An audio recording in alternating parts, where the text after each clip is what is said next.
예수님께서 예루살렘으로 들어가십니다. 누가복음 13장 22절에 보면 예수께서 각성 각 마을로 다니사 가르치시며 예루살렘으로 여행하시더니, 누가복음 13장 32절에 가면 이제 예루살렘으로 들어갈 때에 어떤 바리새인들이 와서 이렇게 이야기합니다. 여기를 떠나가셔야 됩니다. 여기 계시면 안 됩니다. 헤롯이 당신을 죽이고자 합니다. 그럼에도 불구하고 예수님은 예루살렘에 머물렀고 예루살렘에서 사역을 하십니다. 안식일이 되었습니다. 자, 안식일이 되었을 때에 예수님께서 한 바리새인의 지도자의 집에 들어가서 떡을 잡수러 들어가십니다. 그런데 14장 7절에 보면 청함을 받은 사람들이라는 이 말씀을 볼 때에 그냥 예수님께서 얻어먹기 위해서 간 것은 아닙니다. 그 바리새인의 지도자가 어떤 연유인지 모르지만은 예수님은 그 집으로 들어갔기 때문에 거기에 들어가 보니까 청함을 받은 사람들이 많이 와 있는 것을 보게 됩니다. 그런데 예수님께서 이 바리새인의 집으로 들어가실 때, 지도자의 집입니다. 바리새인 중에 지도자예요. 존경받는 인물이고 유대인들이 볼 때는 저 정도 신앙생활 하려면 저 정도로 해야 된다라고 할 정도로 대단한 인물이에요. 누구인지는 모르지만은 아무튼 바리새인의 지도자의 집입니다. 그 집에 이제 안식일에 들어가는데 예수님이 지금 예루살렘에 와 계시고 누가복음 14장까지 왔을 때는 예수님이 어디를 가든지 간에 예수님을 따르는 무리들은 언제나 있게 됩니다. 특히 예루살렘 같은 경우에는 더더욱 많겠죠. 그래서 이제 어떤 사람들이 예수님을 이렇게 살펴보는데 대부분의 이 사람들은 어떤 뜻으로 예수님을 살펴보고 있냐면 예수님 어디로 가시지? 예수님 누구네 집으로 가시지? 예수님 누구 만나지? 엿보는 사람이에요. 혹시 오늘 교회 예배 엿보러 온 사람이 있습니까? 엿보지 마세요. 그냥 다 내려놓고 그냥 예배 드리시면 돼요. 엿보는 사람들이 있어요. 왜 엿볼까요? 예수님이 우리 유대 종교법에 의해서 안식일을 어떻게 지키는지 이렇게 엿보고 있는 거예요. 그런가 하면은 이 예수님이 혹시 우리 바리새인의 지도자의 집에서 어떤 것들을 행할 때에 그 입에서 나오는 이야기 중에 우리가 모세의 율법으로 딱 책잡을 것이 있는지, 그래서 엿보고 있는 거예요. 그러니까 이 엿보는 사람들은 교회에서 은혜를 못 받습니다. 왜냐하면 말씀을 가지고 목사들이 은혜를 못 받는 게 그것 때문이에요.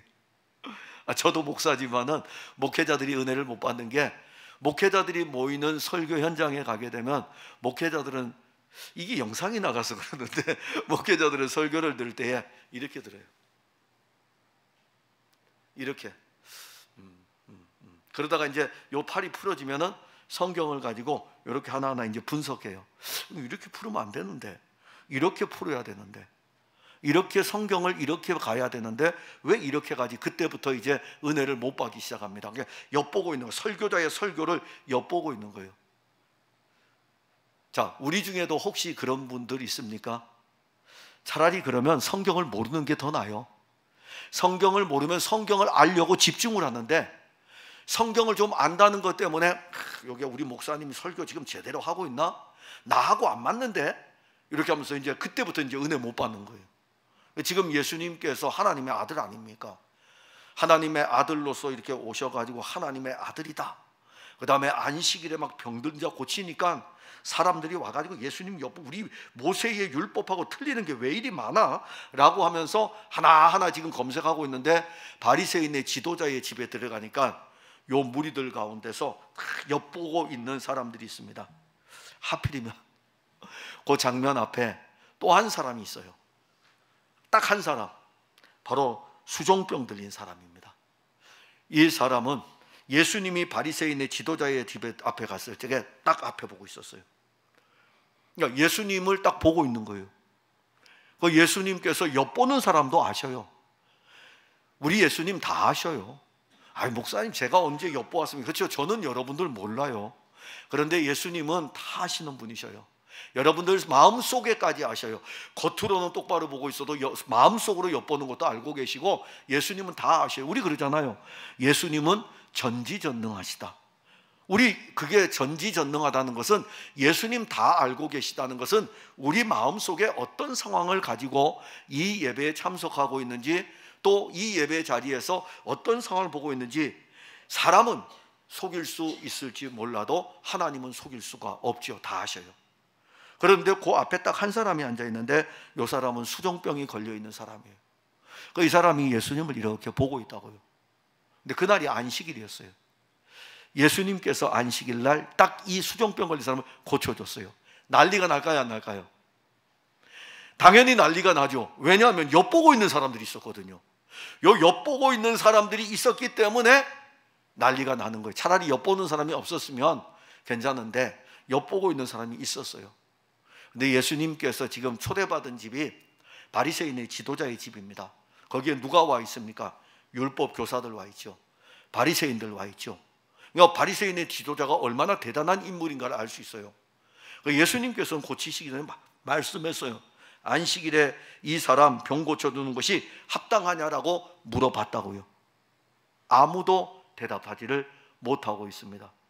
자, 그러면 우리가 엿보고 있다가 자기들이 오히려 이런 이야기를 해줘. 와, 예수님하고 율법 선생님하고 한판 붙었는데 우리가 이렇게 살짝 보니까는 예수님께서 안식일에 이 사람 병 고치는 것이 합당하냐라고 질문을 던졌는데 우리 지도자들이 대답을 못하던데, 이렇게 이야기를 해야 되는데 그들은 그 생각 없어요. 그러니까 우리가 어떤 생각을 가지고 신앙생활을 하느냐가 얼마나 무서운가도 여기서 볼 수가 있습니다.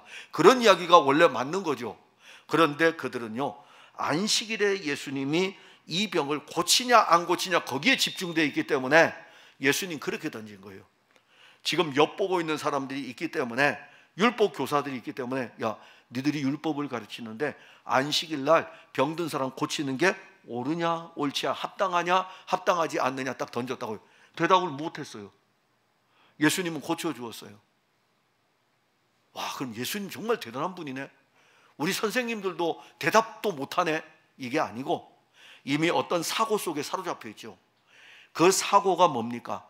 안식일을 범하냐 안 범하냐 여기에 집중되어 있기 때문에 그 부분이 지금 앞에서 전개가 되는 것입니다. 예수님은 이 안식일 날에 병자를 고쳐주셨어요. 자, 그리고 이제 예수님께서 바리새인의 지도자의 집으로 들어갑니다. 들어가서 이렇게 보니까는 사람들이, 청함을 받은 사람들이 많이 와 있어요. 교회에서는 앞자리 오면 좋습니다. 여러분들이 예배 드릴 때 앞자리 오면 좋아요. 자, 들어갔는데 이렇게 딱 보니까는 유대인들이 보통 식탁을 보게 되면은 손님들을 초대하게 되면 U자형 식탁입니다. 요 U자형 식탁인데 이 유대인들의 손님을 초대하는 문화를 여러분들이 알고 이 본문을 보아야 됩니다. 유대인들이 손님을 초대할 때는, 제가 손님을 초대하잖아요. 그러면 일반적인 손님들은 그냥 이렇게 앉으시면 돼요. 근데 제가 특별히 한 사람을 초대를 했어요. 우리 김동옥 집사님을 제가 초대를 했어요. 다른 사람들도 초대했지만 오늘의 특별한 손님은 김동옥 집사님이었어요. 그럼 김동옥 집사님은 식사를 할 때에 누구 옆에 있냐면 제 옆에 있는 거예요. 특별한 손님이 앉는 자리입니다. 초대했을 때 특별한 손님은 바로 그 주인 옆에 앉게 되는 것입니다. 예수님께서 지금 이 바리새인의 지도자의 집에 딱 들어갔는데 보니까 벌써 청함을 받은 사람들이 많이 와 있어요. 청함을 받은 사람들이 많이 와 있는데 보니까 높은 자리에들 앉아 이렇게 있는 거예요. 당연히 높은 자리에 앉겠죠. 왜 앉을까요? 율법 교사잖아요. 율법 교사니까는 다른 바리새인들보다 더 높은 자리에 가면 의당 그렇게 앉는 것입니다. 저도 여러분들하고 식사를 하고 이럴 때 보면은 여러분들이 저를 자꾸 어디로 보냅니까? 가운데 자리에 앉으세요. 목사님 가운데 자리에 앉으세요. 여러분들이 그렇게 이야기를 하더라고요. 왜냐하면 목사이기 때문에, 담임 목사이기 때문에 그냥 여러분들이 그래도 목사님 여기 앉으세요 이렇게 이야기를 한다고요. 율법 교사들 똑같습니다. 율법 교사들도 율법을 가르치는 선생님이기 때문에 당연히 그들의 자리는 높은 자리로 이렇게 인식되고 있고, 자기들도 가면은 스스로 그냥 높은 자리에 이렇게 그냥 떡 앉게 되는 것입니다. 자, 그럼 이제 예수님 들어가셨어요. 또 이렇게 예수님이 좀 늦으셨죠. 왜냐하면 수종병 들린 사람을 고치고 들어갔으니까는. 들어가 보니까 벌써 사람들이 와 있어요. 높은 자리에 앉아 있습니다. 그럼 예수님 이렇게 보면서 그 다음에 이제 바로 예수님 말씀하셨어요. 혼인잔치의 비유를 통하여 가지고 혼인잔치 때 친구를 초대했을 때에 그 비유를 통해서 말씀하십니다. 그런데 그 비유 중에 우리 예수님이 하시는 말씀 중에 놀라운 말씀 하나가 있는데, 하나는 끝자리가 있어요. 끝자리에 앉는 거하고, 그 다음에 또 하나는 벗이여 올라 앉으라. 내 친구야, 너는 끝자리에 앉을 사람 아니야. 일로 와, 내 옆에 앉아. 옆에 앉는 사람은 누구라고요? 특별한 친구라 이겁니다. 특별한 친구. 그래서 오늘 이 두 가지를 보려고 합니다. 이 두 가지를 보려고 하는데, 이 두 가지를 통해서 여러분들을 지금 어느 자리에 앉히려고 하는지, 하나님의 아들 예수께서 여러분들을 어느 자리에 앉히려고 하시는지를 좀 보셨으면 합니다. 근데 먼저는 우리가 뭘 봐야 되냐면은, 우리는 우리 친구 되신 예수님이 어디에 앉아 있는지 관심이 없습니다. 오늘 누가복음 14장 1절에 보면, 안식일에 예수께서 한 바리새인 지도자의 집에 떡 잡수시러 들어가시니, 바리새인의 지도자가 지금 율법 교사들도 초대했고, 또 바리새인들 중에서 유능하다고 하는 사람, 지도자니까 아무나 초대하는 것이 아니고 그래도 바리새인들 중에서 유능한 사람들을 초대를 했을 것입니다. 근데 우리가 오늘 읽은 이 말씀을 이해하려면 예수님이 왜 이 말씀을 하시는지 그때의 상황을 보아야 돼요. 앞에서 제가 말씀드렸듯이 예수님이 바리새인의 지도자의 집으로 들어갈 때, 떡잡수시러 들어갈 때가 그날이 안식일이었습니다. 그리고 그 안식일에 계속 엿보고 있는 사람들이 있었고, 수종병 걸린 사람도 있었습니다. 아마도 이 수종병 걸린 사람은 예수님이 치료해 주기를 기대하며 예수님이 잘 보이는 곳에 있었습니다. 이런 장면을 우리가 보면서 오늘날도 우리들이 이 말씀을 받으면서 지금 두 부류의 모습으로 여기에 앉아 있습니다. 어떤 사람은 아까도 말씀드렸듯이 엿보면서 앉아 있는 사람이 있고, 어떤 사람은 이 예배를 통해서 예수님, 나를 치료해 주셔야 됩니다. 안식일이든 어떤 일은 나는 상관없습니다. 나는 그냥 예수님이 나를 치료해 주시면 됩니다라고 하면서 예수님 앞에 앉아 있는 분들도 있을 것입니다. 그리고 이제 예수님께서 여러분들에게 오늘 이 말씀이 임할 때에 수종병을 치료받을 뿐만이 아니라 수종병을 치료해 주신 내 친구 되시는 예수님 곁에 앉는, 내가 정말 예수님 곁에 있다라는, 앉아 있다라는 이 은혜의 자리까지 올라간다면 이보다 더 풍성한 은혜는 오늘 없을 것입니다. 예수님은 수종병 걸린 한 사람을 고쳐준 다음에 잔치 자리에 들어갔고, 잔치 자리에 들어갔는데, 초대한 자리에 들어갔는데 그 자리 상황이 지금 다 자리를 차지하고 있어가지고 예수님께서 곧바로 비유를 들어 말씀하십니다. 본문 7절에 청함을 받은 사람들이 높은 자리 택함을 보시고, 자, 청함을 받은 사람들이 다 들어갔는데 이미 자리에 앉았는데 높은 자리 지금 택해졌어요. 높은 자리를 선택해 가지고 그들이 거기에 앉았어요. 예수님께서 그 장면, 그 광경을 보신 것입니다. 예수님은 다른 사람들보다 좀 늦게 들어간 것은 사실이에요. 그러나 이미 벌써 높은 자리는, 주인이 원하는 그 가장 헤드 자리, 상석의 자리는 그 자리를 차지할 사람들이 자기들이 택하여 가지고 거기에 앉은 것입니다. 그래서 아까 제가 여러분들에게 이 본문의 말씀을 이해하려면 유대인들의 친구를 초대하는 그런 풍습을 이해를 하셔야 돼요. 그러니까 다시 여러분들 이 말씀을 받으려면 당시의 유대인들의 생활 습관 가운데 하나, 친구를 초대할 때에 어떻게 초대하고 자리는 어떻게 배정하고 하는 것을 여러분들 아까 말씀드렸으니까 기억하시면서 오늘 본문을 보시면 됩니다. 이미 초대된 사람들은 자기가 앉을 자리에 지금 앉았습니다. 유대인들이 이렇게 자기를 초대한 사람 두면서 이 옆자리가 가장 귀한 자리예요. 이 초대한 사람의 옆자리가 가장 귀한 자리인데, 오늘 이 초대받은 사람들의 면면을 자세히 살펴보게 되면 정말 그 자체만으로도 대단한 인물들입니다. 바리새인의 지도자의 집에 초대되었으니까는 초대된 자체만으로도 대단한 자리예요. 저는 사실 변변치 못한 사람이기 때문에 가끔 이렇게 이제 결혼식에 대한 청첩장, 초대장을 이렇게 받게 됩니다. 근데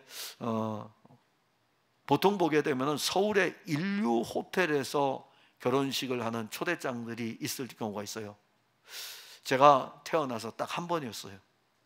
그리고 한 번도 제 친구들이 변변하지 못해서 그런지 아니면 검소해서 그런지, 근데 한 번 딱 초대를 받아서 갔어요. 한 번 초대를 받아서 갔는데 자리가 딱 정해져 있더라고요. 정해진 자리에 앉았어요. 음식은 뭐 딱 스테이크 한쪽밖에 없고 정해진 자리에 이렇게 앉았어요. 그래서 이제 처음 그런 적이 있었습니다. 근데 참 대단한 사람이 초대하면 그런 거예요. 근데 우리가 유대인들 같은 경우에는 바리새인의 지도자라고 하면은 정말 대단한 존재입니다. 그래서 초대한 사람들을 딱 보니까 율법 교사들인 거예요. 율법을 가르치는 선생님들이 초대를 받은 것입니다. 그러면 율법을 가르치는 선생님들이 초대를 받았으니까 그 자리가 어느 자리일까요? 그래도 초대한 이 바리새인의 지도자 자리, 근접한 자리는, 높은 자리는 대부분이 그 율법 교사들이 차지를 하고 있을 것입니다. 그러니까 이 초대받은 각 사람들이 자기들의 격식에, 자기들의 위치에 맞는, 자기들의 신분에 맞는 그 자리에 자리를 잡았습니다. 누가는 이 부분에 대해서 이 사람들이 바로 높은 자리에 앉았다, 그러니까 어떤 층계를 둔 것이 아니라 주인하고 가까운 거리에 앉아 있다는 것을 알려줍니다. 그리고 예수님은 그 초대받은 자리에 도착해 보니까 자기의 자리가 어디였는지, 어디가 내 자리인지 잘 알지를 못할 정도로 이미 벌써 높은 자리는 다 차지하고 있는 것입니다. 그래서 7절에 청함을 받은 사람들이 높은 자리 택함을 보시고 그들에게 비유로 말씀하여 이르시되라고 이 말씀을, 비유의 말씀을 주시는 것입니다. 하나님의 영광의 보좌에 계신 하나님의 아들이셔요. 하늘과 땅의 모든 권세를 가지신 영원한 왕이십니다. 그 하나님의 아들이 육신을 입고 와서 이 세상에서 어떻게 취급을 받았는지를 볼 수 있습니다. 만일 이들이 예수님이 하나님의 아들이시며 영원한 왕이신 것을 안다면 바리새인의 지도자가 예수님을 초대할 때에 예수님의 자리를 어디에 배치하겠습니까?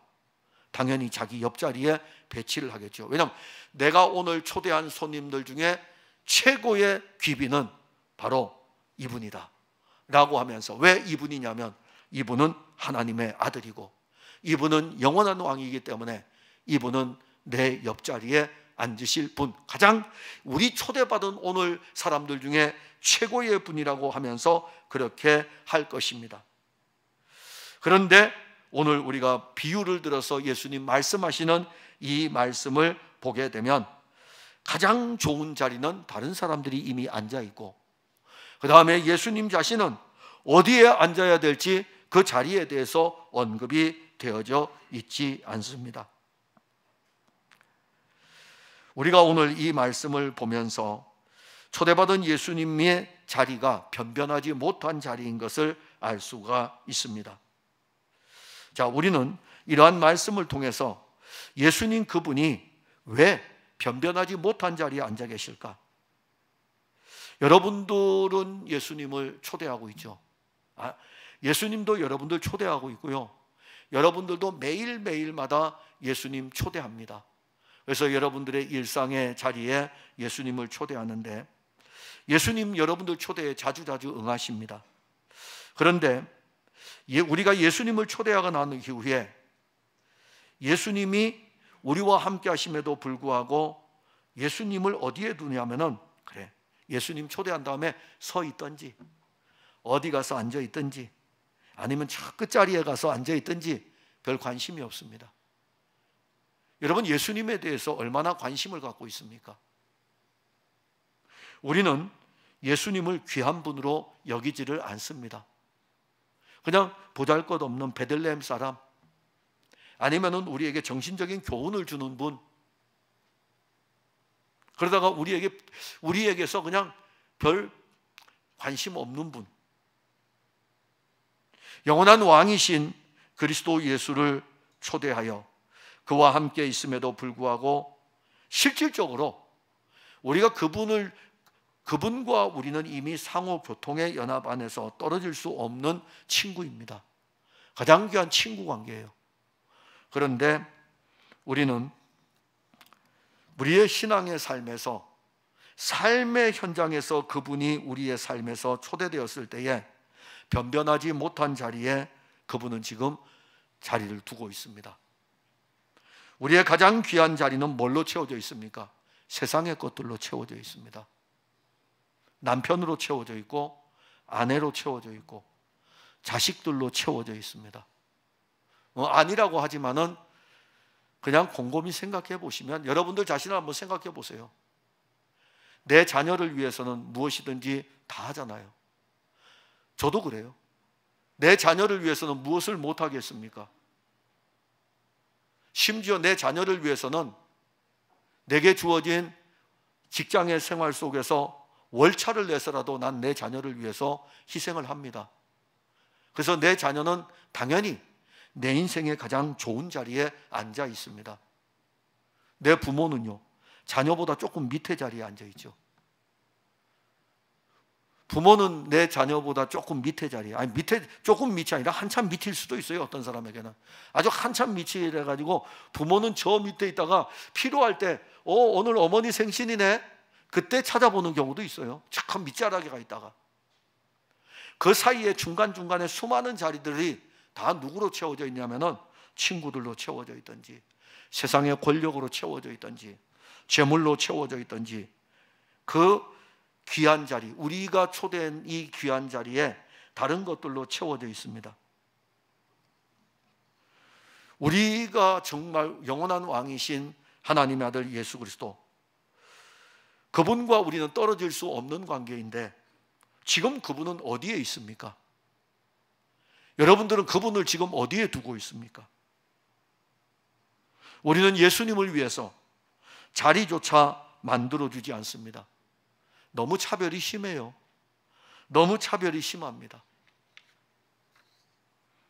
야고보서를 보게 되면 야고보서 2장 3절에 너희가 아름다운 옷을 입은 자를 눈여겨보고 말하되 여기 좋은 자리에 앉으소서 하고, 또 가난한 자에게 말하되 너는 거기 서 있든지 내 발등상 아래 앉으라 하면,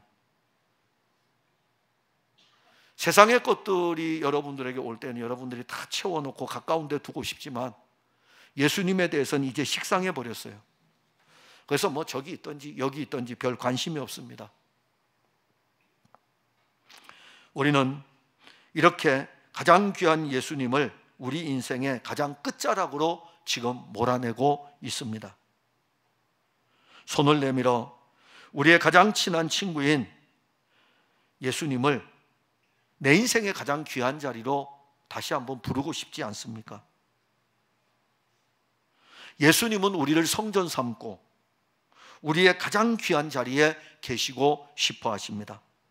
그런데 우리 육신은요, 우리 육신은 예수님을 가장 귀한 자리에서 저 끝자락으로 몰아내고 있습니다. 아니, 예수님 어디에 계신지 별로 관심이 없습니다. 그러다가 자기 인생에 어려움을 만날 때에는 그렇게 관심도 두지 않던 예수님을 그때 찾기 시작해요. 예수님 왜 거기 계십니까? 내가 이렇게 힘들 때에 예수님 왜 거기 계십니까? 아니요, 예수님 여러분들 가운데 가장 귀한 자리에 같이 있고 싶었는데 여러분들이 다 내쫓아가지고 예수님을 저 끝자리에 두고 있지 않았습니까? 그리고 내 인생이 어려울 때에 예수님이 내 옆에 있는 줄 알았는데 보니까 저 끝자리에 가 있는 거예요. 예수님 왜 거기 계십니까? 그때 찾기 시작합니다.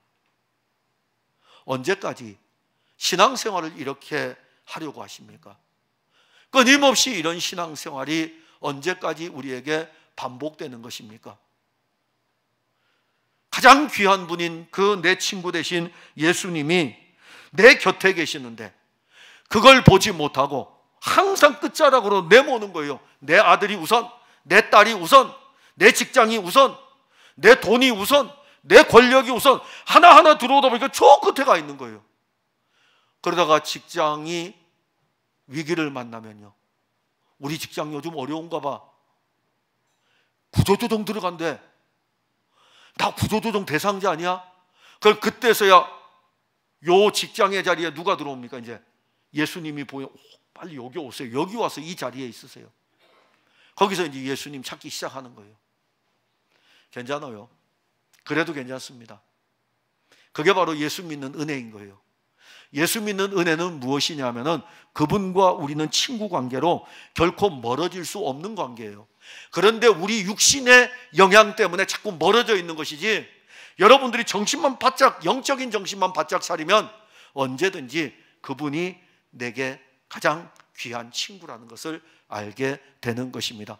그분은 결코 여러분들에게 멀어지고 싶지 않아요. 그런데 여러분들의 육신이 자꾸 그분을 밀어내고 있는 거예요. 저 멀리 밀어내고 있는 거예요.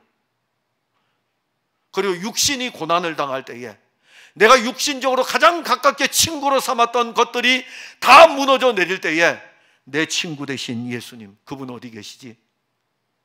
그분 늘 옆에 계셔요. 늘 옆에 계셔요.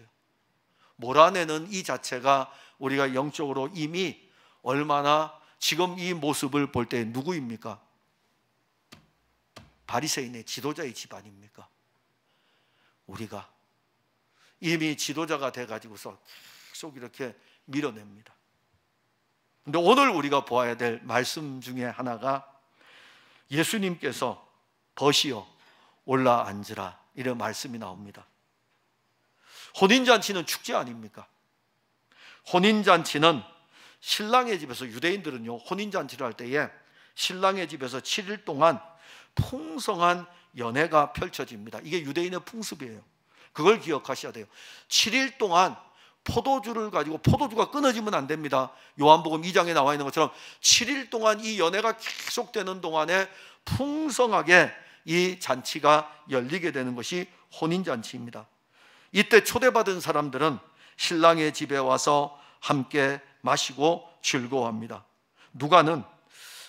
누가가 지금 이 말씀을 기록하고 있는데, 이 혼인잔치의 이제 초대에 대해서는 초대장이 사실 있어야 돼요. 어느 자리가 배정이 되기 때문에 초대장이 있습니다.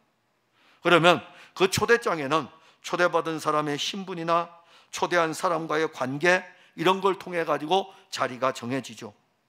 예수님은 하나님의 아들입니다.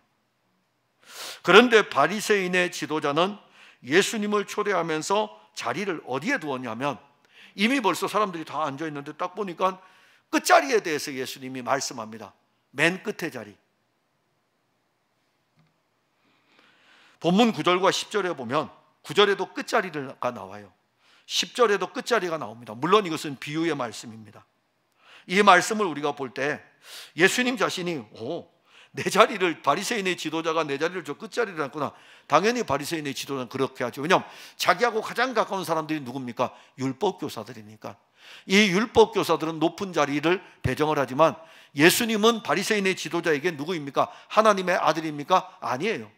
바리새인의 지도자에게 있어서 이 예수님은요 그냥 한번 유명세를 타는 사람인 거예요.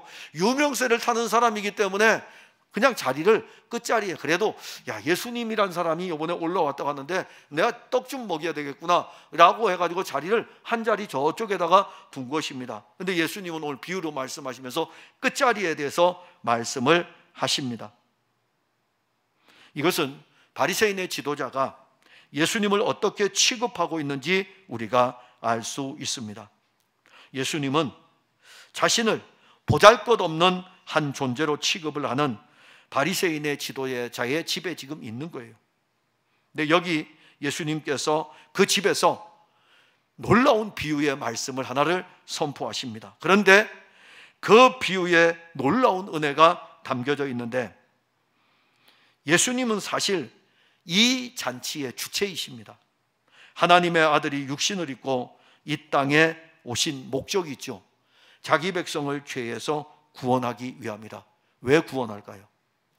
왜 하나님의 아들이 우리와 같은 이 육신을 입고 이 땅에 와서 자기 백성들을 왜 구원하실까요? 내 백성 삼으려고, 내 신부 삼으려고, 내 친구 삼으려고.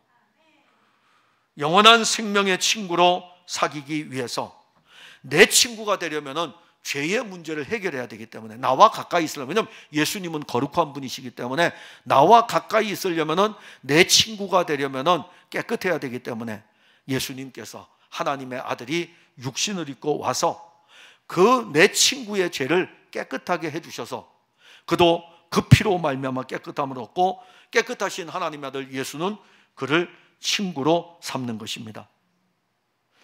예수님은 우리를 혼인잔치에 초대를 지금 하는데, 혼인잔치의 초대에는 두 가지가 있어요. 하나는, 예수님이 하시는 말씀은 두 가지 하나가 있는데, 하나는 신부입니다.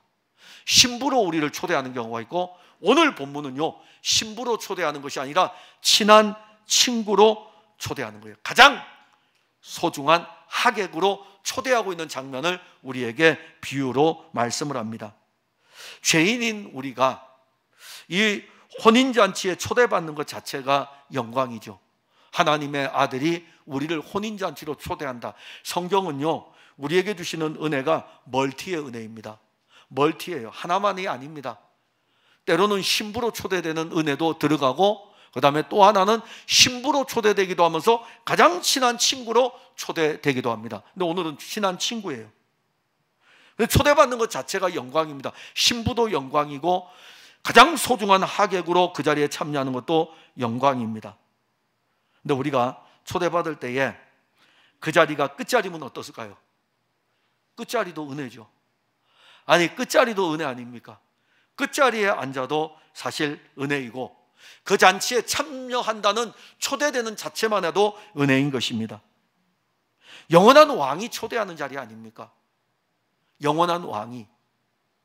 물어봅시다. 여러분들 중에 혹시 우리가 살고 있는 이 도시에 행정구역상 시장님이 계시겠죠?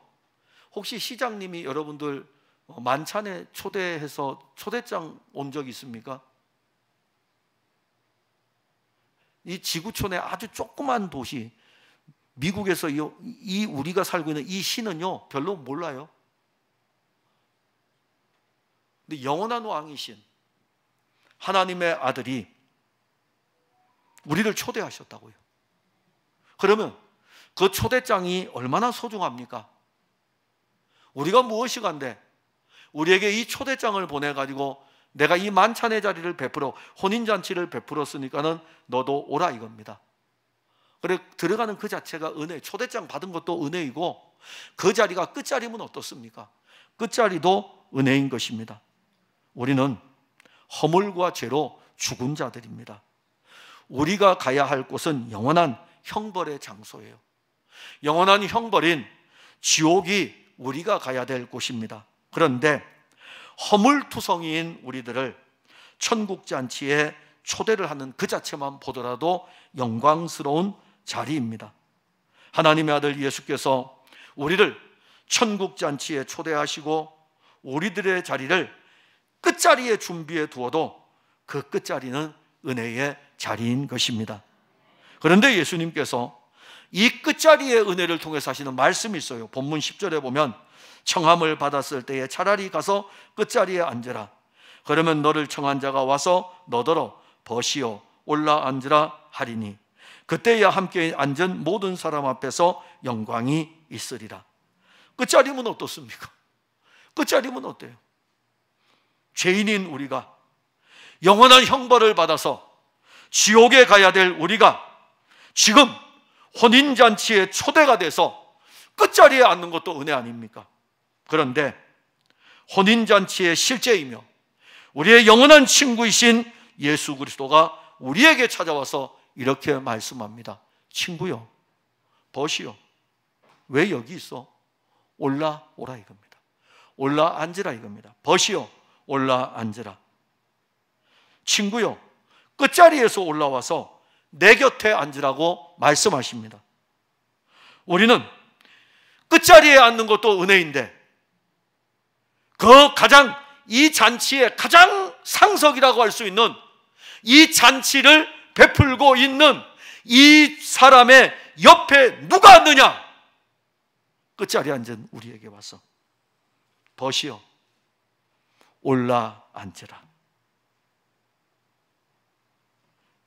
하늘과 땅의 모든 권세를 가지신 하나님의 아들 그리스도가 우리를 가장 귀한 그 자리로 초대하고 있습니다. 영원한 친구이며 우리의 왕이신 예수 그리스도께서 벗이어 올라앉으라. 그런데 그 장면을 누가 봅니까? 그 잔치에 참여한 모든 사람들이 그 광경을 다 보고 있습니다. 우리가 그 잔치에 참여했을 때에 거들떠 보지 않던 사람들이에요.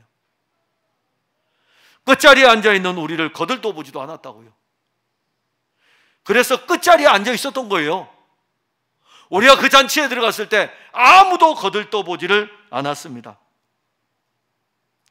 누가 우리에게 와서 당신 어디서 왔습니까? 당신 왜 끝자리에 앉아 있습니까? 아무도 그 이야기를 하지 않습니다. 그런데 혼인잔치에 초대한 그 사람이 다른 모든 사람들이 보는 데서 우리에게 말씀을 하셔요. 친구요, 벗이요, 올라앉으라 이겁니다. 이게 은혜 아닙니까? 그래서 제가 오늘 찬송을 부를 때에 웬 말인가, 웬 은혜인가, 사실 설교 제목에 설교에 이렇게 해서 웬 은혜입니까? 그래서 그 찬송 넣은 거예요. 웬 은혜입니까? 끝자리에 가 있는 것도 은혜인데 끝자리에 있는 우리들에게 벗이요, 김 목사 너 거기 있을 자리 아니야, 일로 와, 내 옆에 앉아.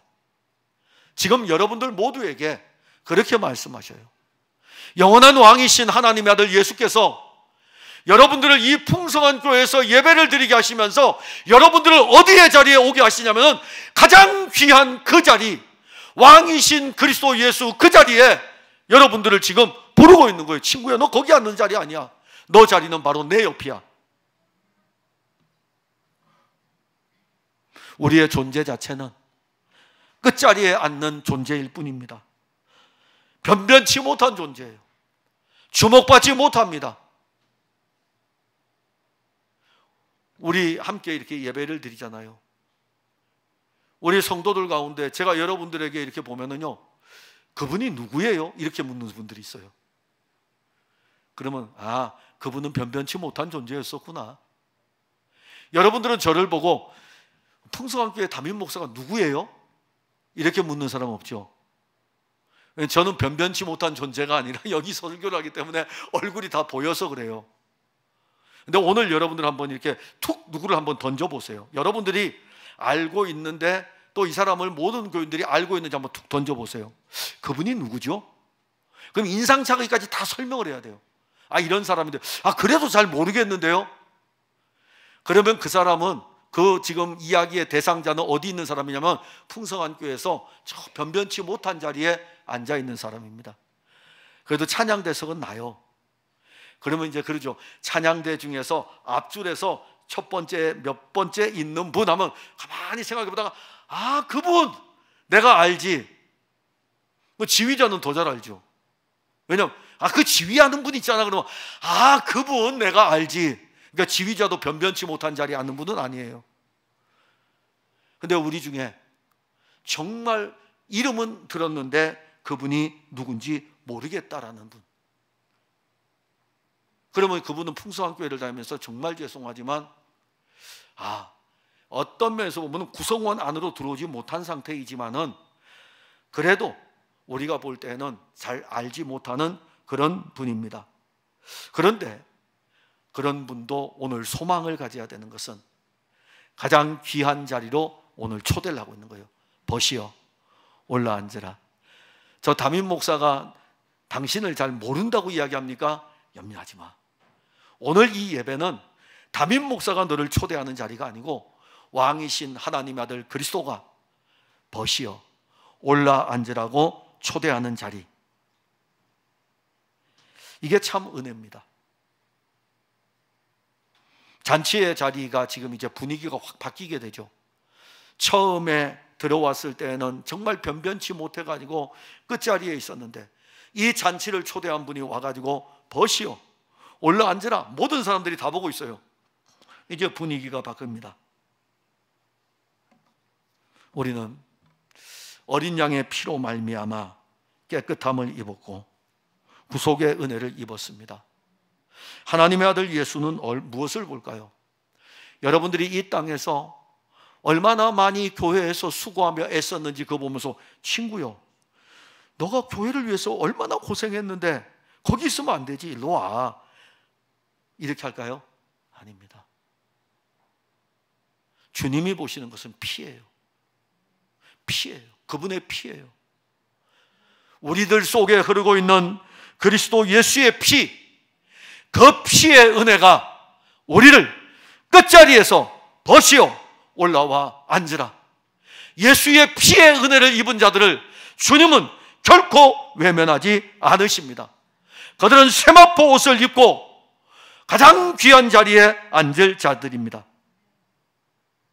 잔치의 주인은 다른 사람 관심 없어요. 끝자리에 앉아있을지라도 거기에 잔치의 주인이신 하나님의 어린 양이신 그 피가 있는 그 친구를 반드시 부르셔가지고 내 옆에 앉으라 이겁니다. 올라오라 이겁니다. 그때의 그 영광이 어떠한지 아십니까? 10절 하반절에 그때야 함께 앉은 모든 사람 앞에서 영광이 있으리라. 벗이요 올라앉으라. 이 말씀할 때 끝자리에 앉았던 그 사람은 모든 사람 앞에서 영광을 받게 됩니다. 예수님은 우리의 영원한 신랑입니다. 그리고 우리의 친구입니다. 그런데 이 친구는 일반적인 친구가 아니라 특별한 친구입니다. 그래서 벗이요 올라 앉으라고 했을 때에는 일반적인 친구들은 그냥 앉으면 돼요. 그러나 그날 잔치에 초대한 이 우리의 영원한 신랑이신 예수님께서는 우리를 특별한 친구로 삼아주셨기 때문에 벗이요 올라 앉으라고 하면서 특별한 친구가 앉는 그 주인의 옆자리를 마련해 주는 것입니다. 생명의 친구이며 생명의 유업을 함께 나눌 친구인 것입니다. 하늘과 땅의 모든 권세를 가진 영원한 왕이 지금 우리의 친구예요. 죄와 사망을 이기고 영원한 생명을 가진 분이 우리의 친구입니다. 하나님 아버지의 것을 상속받는 그분이 우리의 친구입니다. 그가 우리에게 가장 높은 자리를 내어주면서 올라 앉으라고 오늘 말씀하고 있습니다. 장차 어린 양 예수 그리스도의 혼인잔치에서 누릴 복이 얼마나 큰지 아십니까? 요한계시록 19장 8절과 9절에 그에게 빛나고 깨끗한 세마포 옷을 입도록 허락하셨으니 이 세마포 옷은 성도들의 옳은 행실이로다 하더라. 천사가 내게 말하기를 기록하라. 어린 양의 혼인잔치에 청함을 받은 자들은 복이 있도다. 오늘 바리새인의 지도자들은 초대되어 온 이 사람들은 자기들 지도자의 집에 초대되어 온 이 사람들은 자기들 스스로가 높은 자리에 앉아 있었어요. 그들은 그 자리에 앉아 있으면서 진짜 그 자리에 앉아야 될 하나님의 아들 예수를 배척을 하였습니다. 아직도 영적으로 어리석은 자들은 자기 스스로 높은 자리에 앉으려고 합니다. 본문 11절에 무릇 자기를 높이는 자는 낮아지고 자기를 낮추는 자는 높아지리라고 말씀하고 있습니다. 사랑하는 성도 여러분, 벗이여 올라앉으라. 예수님 오늘 우리를 친구로 부릅니다. 그리고 우리를 언제나 자기의 곁에 두기를 원하고 있습니다. 우리의 친구이신 예수님이 얼마나 대단한 분인지 지금 그분 보좌에 계셔요. 우리의 친구이신 예수님 지금 보좌에 계십니다. 그 보좌에 앉으신 예수님이 자기 백성들을 찾아와서 이렇게 말씀하죠. 그 보좌에 함께 앉도록.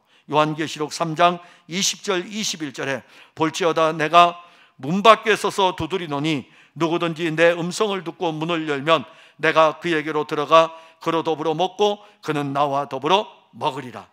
또 나갑니다. 이기는 자에게는 내가 내 보좌에 함께 앉게 하여 주기를.